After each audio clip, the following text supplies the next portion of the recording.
Hello guys, my name is Jasmine Rodriguez and today I will be talking about health and complications along the US border.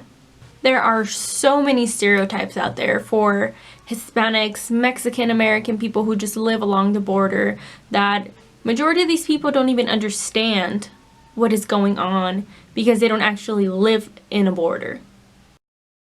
Migrating from Mexico to the US has been going on for many years. So much that maybe our great-great-great-grandparents could have been farm workers coming to the United States to live a better life. The thing is that a lot of farm workers don't even have that great of a living condition. They're constantly worrying about their health because if they're not healthy, they obviously can't work and they'll lose their job because in all reality they don't even make that much to begin with.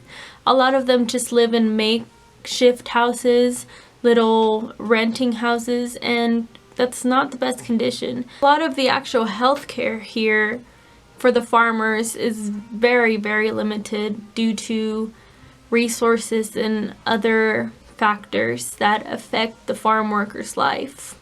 In Raul Magan's book called AIDS Crossing Borders, there is a small passage that talks about how the farmers have such a problem dealing with the healthcare.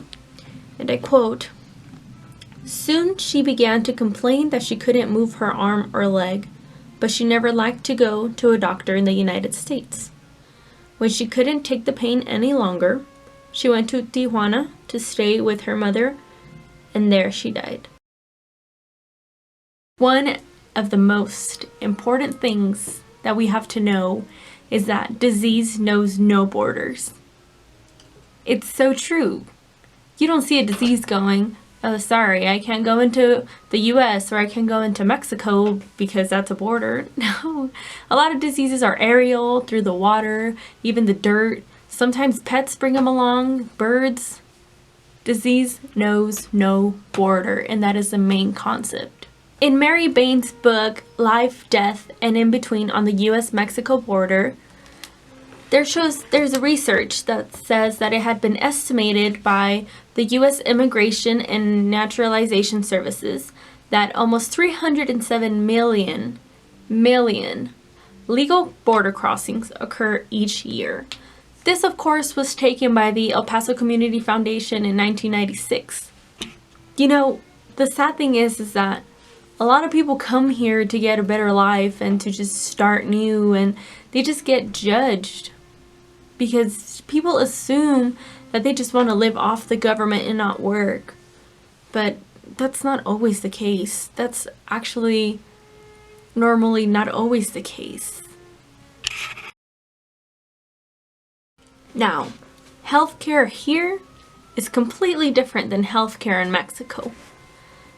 Both of the healthcares are just limited to things. Some stuff might be here that's not in Mexico, and some stuff that's in Mexico may not be here.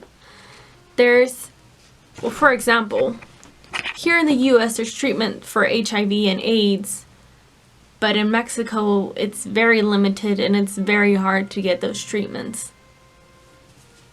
On the other hand, a lot of the stuff that's provided here in the US may be really expensive, to the point where people in poverty are not so able to purchase all of that merchandise.